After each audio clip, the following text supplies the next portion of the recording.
Ang mga kababayan nating Muslim masayang nakiisa at nagtipon-tipon para sa pagdiriwang ng pagtatapos ng Ramadan. Mula sa iba't ibang bahagi ng bansa, ang detalye sa Balitang Pambansa ni JM Pineda ng PTV Manila.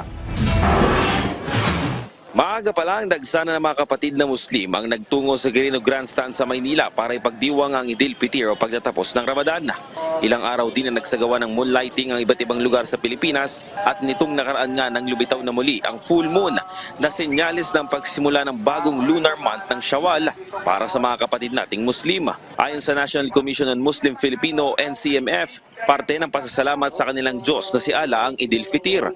Isa rin daw itong uri ng pagsunod sa mga utos at pagsasakripisyo. Isa itong uri ng pagdakila itong pag-celebrate namin dahil yung buwan ng Ramadan, dinakila namin siya, sinunod namin ang lahat ng utos niya. Ngayon, after Ramadan, yung Idil Fitr, dinadakila namin siya. So, ito ay obligado sa amin kung mayroong makapag-celebrate at least majority, okay na yung... Nilinaw rin ng grupo na hindi naman inoobliga na makapunta sa mga moske para makapagdasal. Dapat tamang ay nasa puso at seryoso ang panalangin. Halimbawa, sa mga may valid reason na hindi sila pwede mag-celebrate, wala namang problema. Kasi ang sinabi na sa amin ng Panginoon ay hindi na kami pinahirapan sa kung ano man yung mga inutos na sa amin.